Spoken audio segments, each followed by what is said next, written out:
After a long time, I went back to the roots this week, so to speak. In any case, I returned to tournaments I haven't attended in quite a few years.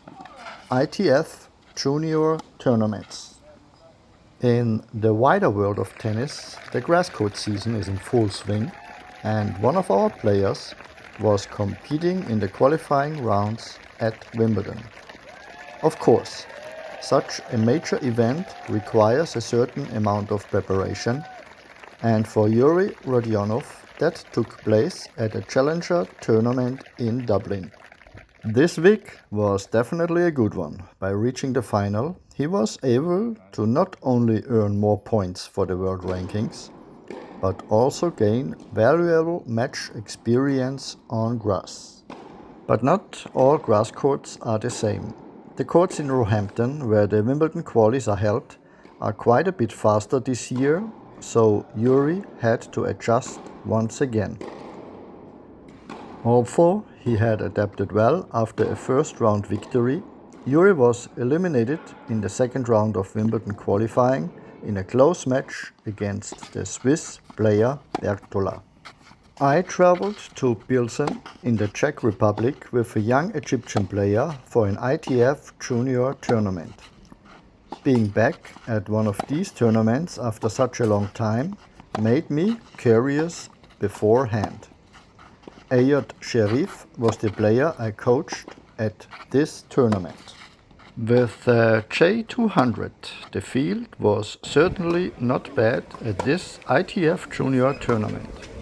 The players were ranked between 100 and 200 in the World Junior rankings, and it was interesting for me to observe how the level of play at these tournaments has improved.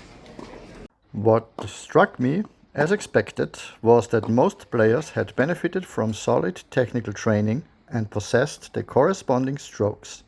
Physically, too, most players made a good impression.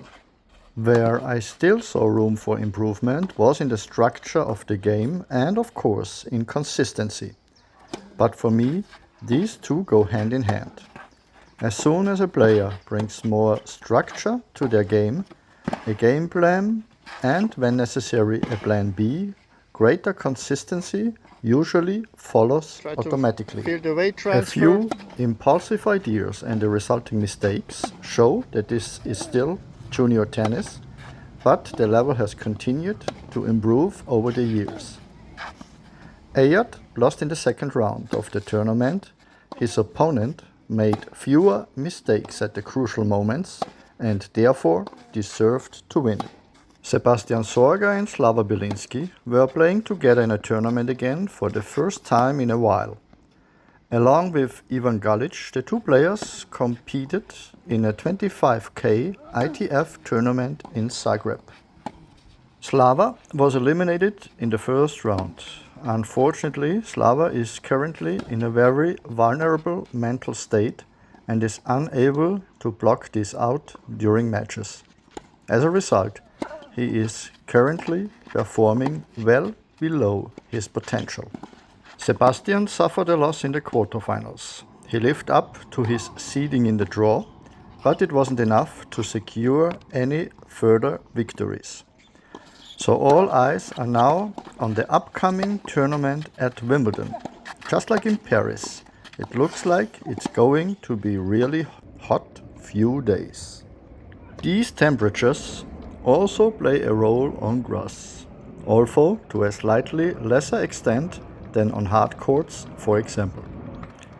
So we are in for some exciting days on the grass, and as well, we all know this time it's not just about tennis.